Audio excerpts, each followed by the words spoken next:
We're here to prove it's possible, not just for us, but for every woman brave enough to go for more. We believe success is sweeter when it's shared, and that your next level comes faster when you're surrounded by women who truly get it. This episode is brought to you by the Ultimate Girls Trip Business Mastermind Retreat, where big goals, belly laughs, and bold action all belong in the same room.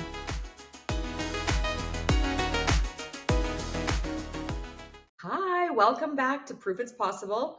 Today we are chatting about a topic that's been on our morning coffee chats for a while, and it's, are you a winner or a loser? And what does that mean?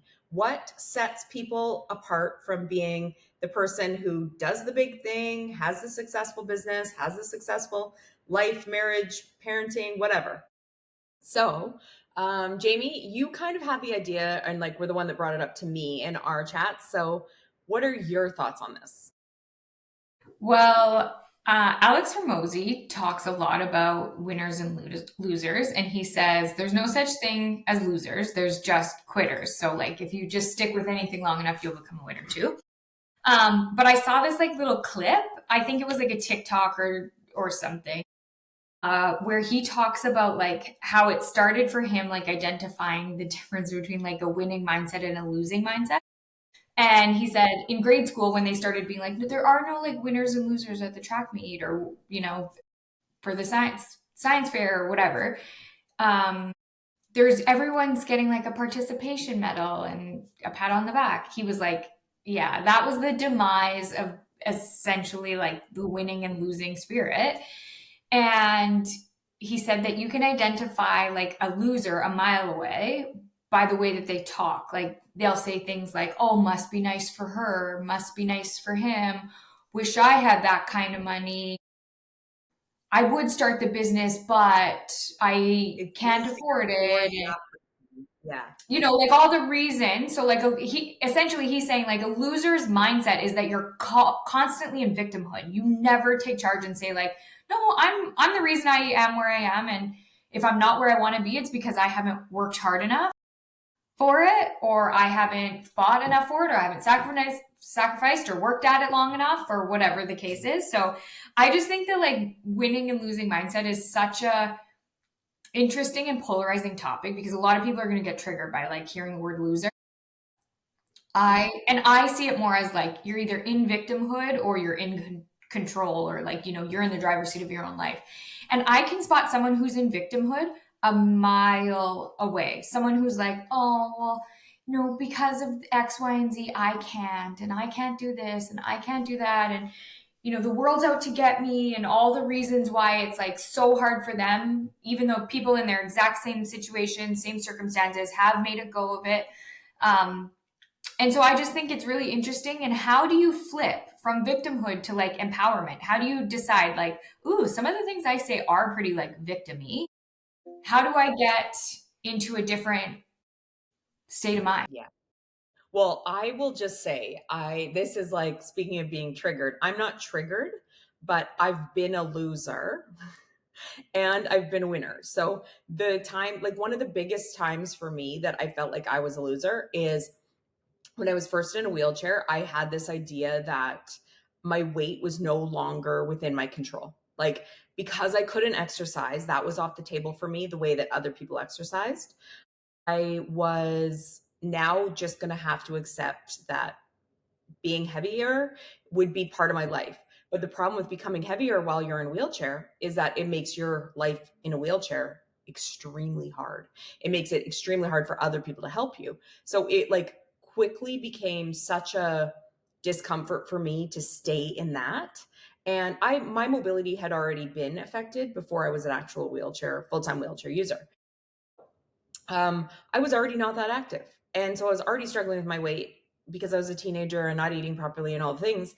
And you know what got me out of it? If I have to like go back and think back to what it was, like radical acceptance that it was me and only me that could make the change. And like it was my decision to make consistent effort towards being healthier.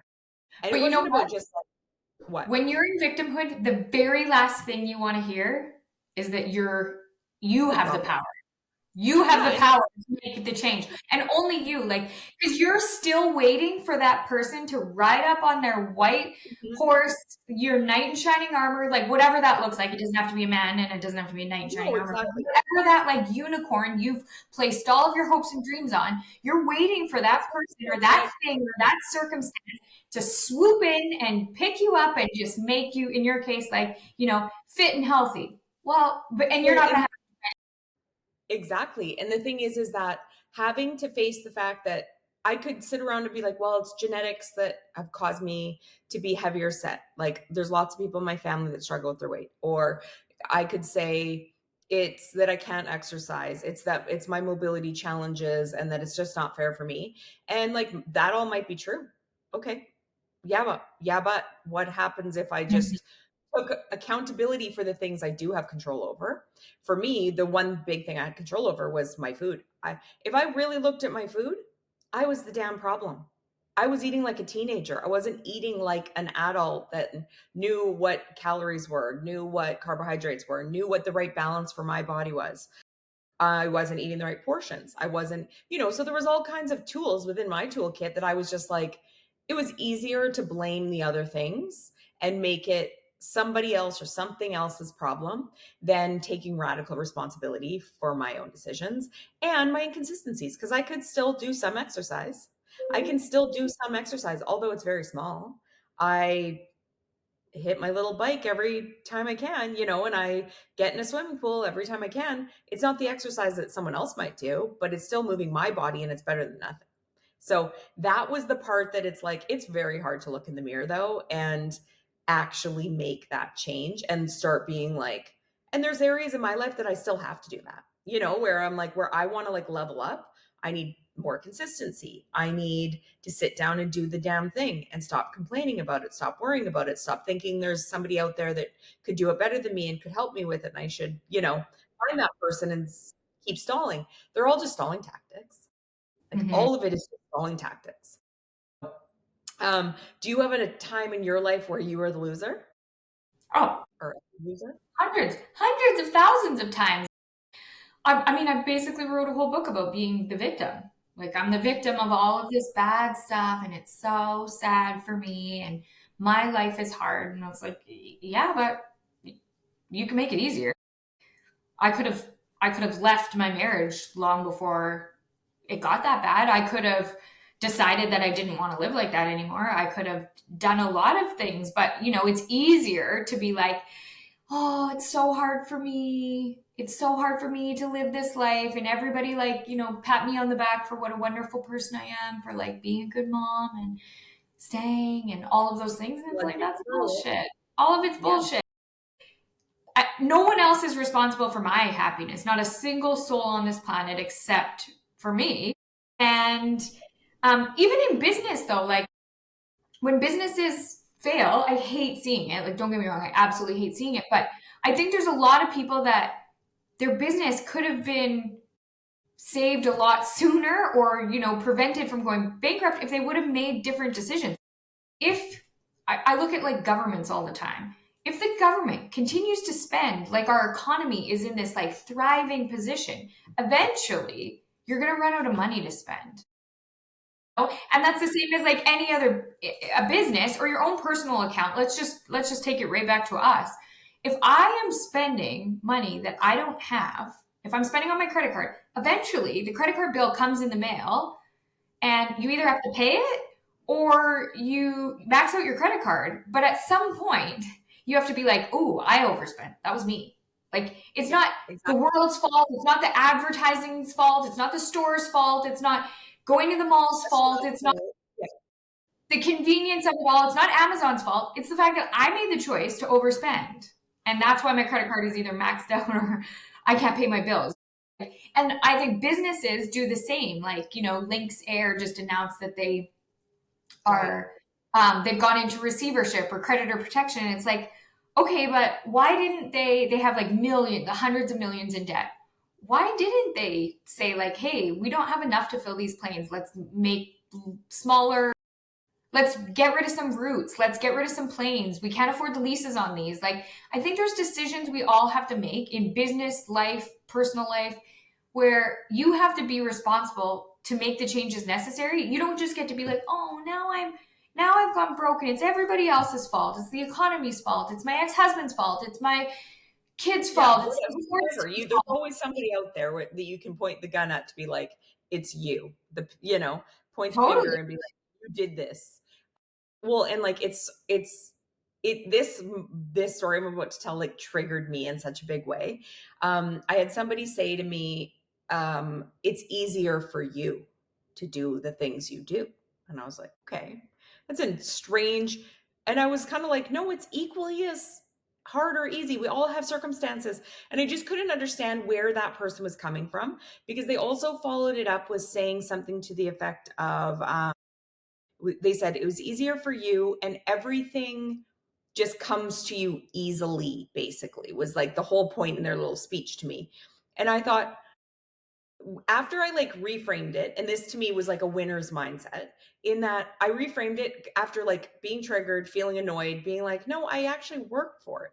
It isn't luck. It isn't, I didn't just stumble into it. I literally put my brain on into a place where I was like, even bad things are here to serve me. So how do I take the good out of the bad? Mhm. How do I How do I find the get silver the lesson lining? in all of it? Yeah. Exactly. So I literally turned like that triggering moment and I thought, you know what? I'm actually really proud of myself for the fact that on the outside, it does look like everything's just falling into my lap. And that's fine, because there is a whole bunch of work that goes into whatever good things come to all of us. Whether you're having teeny tiny little wins in your business, in your life, in your marriage, in your health journey, whatever it looks like, that took a lot of energy. And if Mhm. somebody can't see that, that's on them. That's not, they're still stuck in some sort of loser's mindset. Well, and And if that's that isn't the epitome of like a loser's mindset, being like it's easy for you. Like they know nothing about your circumstances or the trials and tribulations of your life or your business or whatever they were talking about, but they've already decided that it was easy for you and it's hard for them and that's why they haven't done what you've done. Simple. exactly. And I thought, you know what? It is easy for me and good things come to me every day. And that is where my default is every time I try something new, I think this is going to be great. I hope this works out in the best way possible. I hope this exceeds my expectations, my imagination. I hope that I'm wildly successful at this, and I know that that's possible with every endeavor I take on. And if I had the internal dialogue that was basically like, you're a loser, nothing works out for you, everything goes bad. Do you know how much money it costs to start a business? Do you know how much money you're spending every month? It's really bad. Everything's bad. Guess what? It will be bad. It's a promise it'll be bad. You're guaranteeing, you're pre setting up. It's all bad things for you coming forward. Hmm. I So, also think it's so interesting because somebody came over last night to give us a quote, and he was telling me about somebody he was driving with, and the person is a very successful psychologist. And she said, someone in a very fancy car cut them off. And he was like, oh, what a dick move or whatever. And she was like, I hate rich people. And he was like, mm, why would you why? say that? And Broad stroke hate. yeah, just brought if you, I hate rich people. And he was like, what do you mean you hate rich people? And she's like, I would never want to be a rich person. He's like, you Oh, don't? Like, why? And yeah. her answer was that she just wants to be comfortable. And he was like, you're a doctor in Canada, in one of the safest countries in the world. You own a home, you're driving a nice vehicle, you're going out for dinner, like as we speak. What other comforts do you want?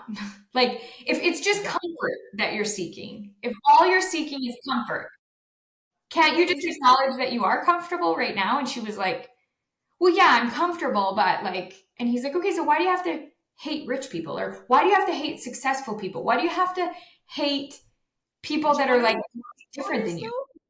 Somebody else would look at her and say, you are rich. She is a rich person potentially. Like everybody's metric of what that means is something different. So someone else could look at her and say, like, she makes 5 times what I make. Her car is worth 10 times what my car is worth.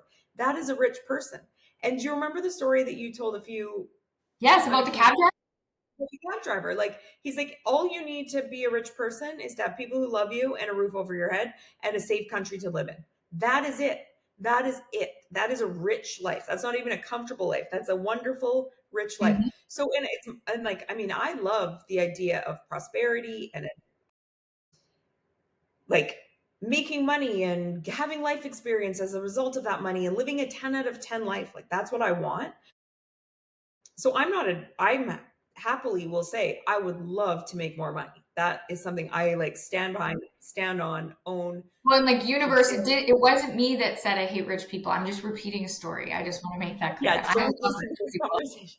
Universe, love rich people.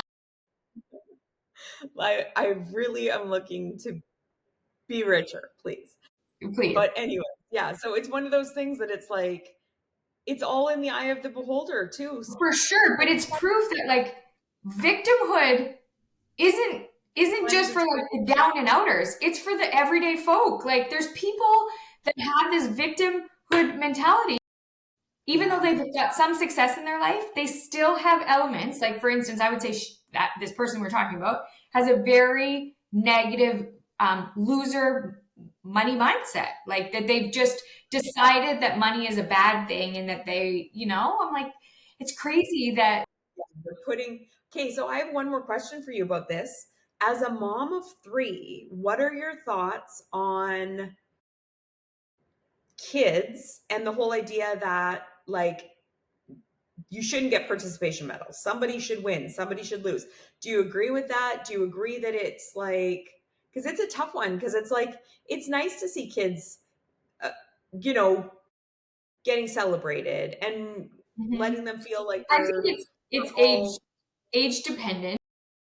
I know that the 6 year olds that my son plays hockey with, the yeah, coaches make sure that every 6 year old gets the wrestling belt, the hardest worker belt by the end right. of the season. And I think that at 6, that's what all your brain can comprehend is that like I worked hard today. They don't see it as like a pity award. They see it as like, yeah, I've been hustling all year. It's about time I got to take home the trophy. But I do think that as we get older and as they approach like adulthood, we have to get more real with them.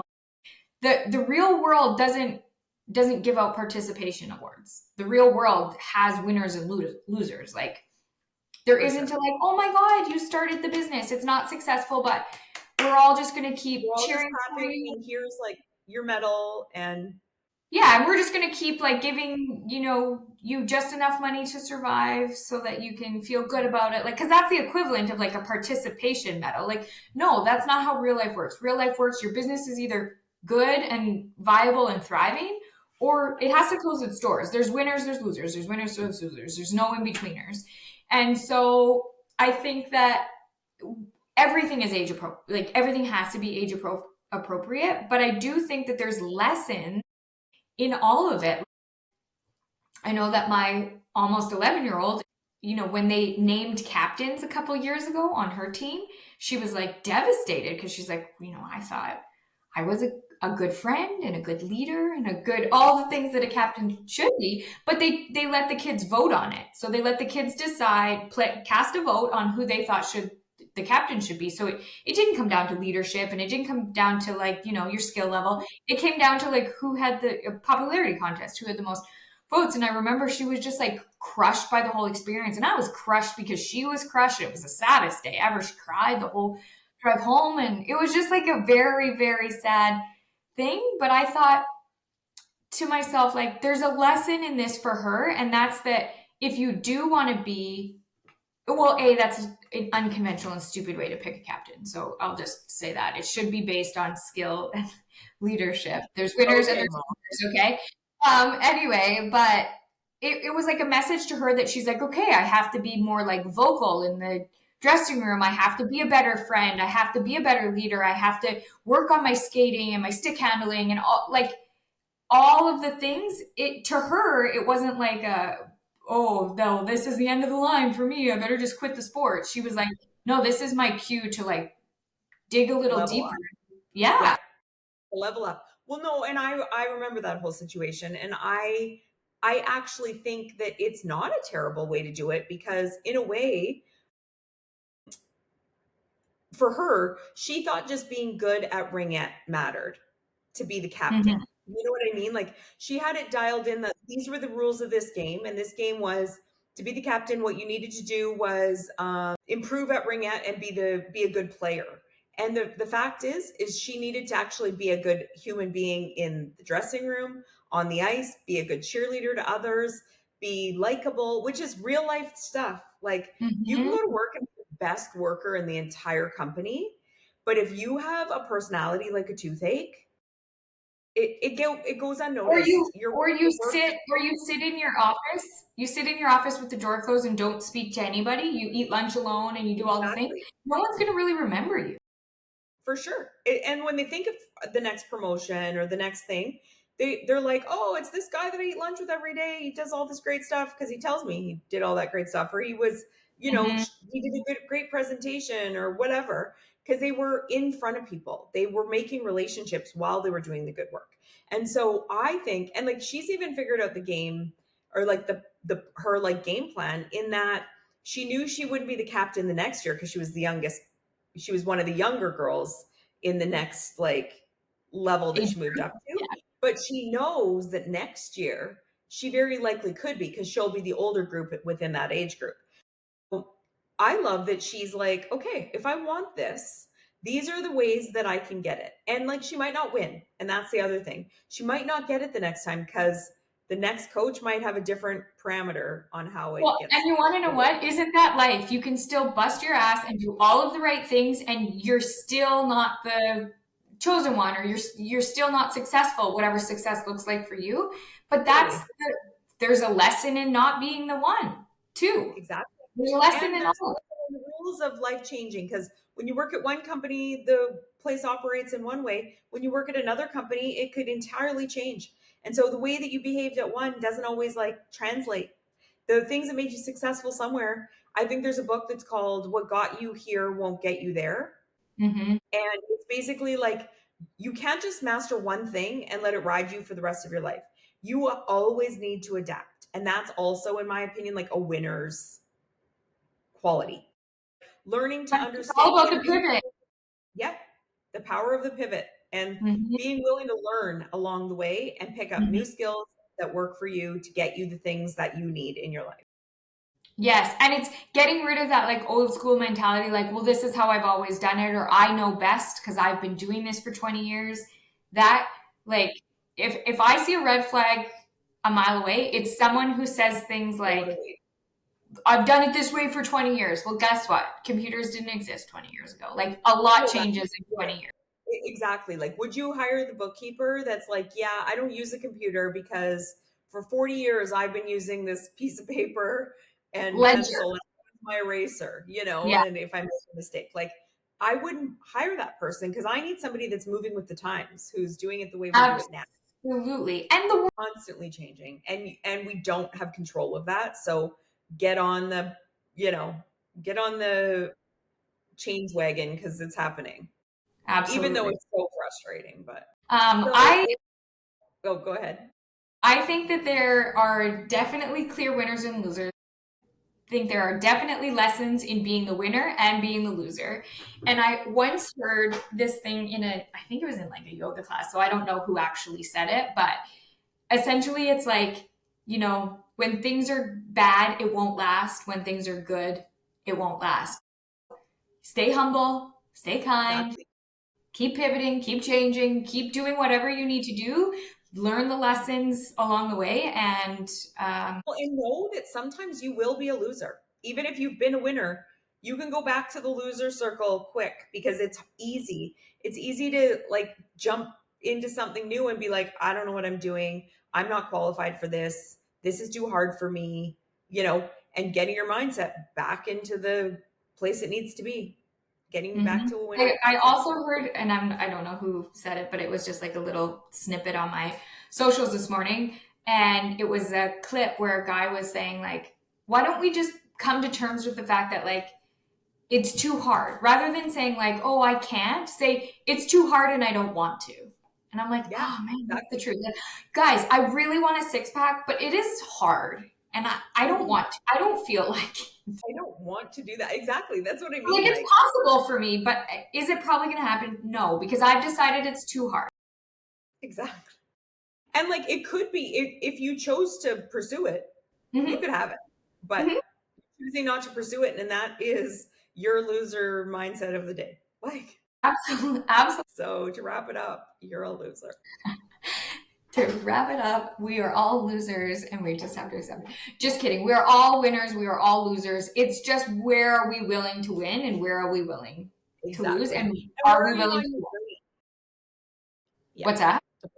I said, where are you on the journey of being a winner or a loser? Yeah, for sure. Thanks for joining us. We'd love to hear from you about whether you feel like you're a winner or a loser naturally and the things that you've had to do to get yourself into that winner mindset. See you next time.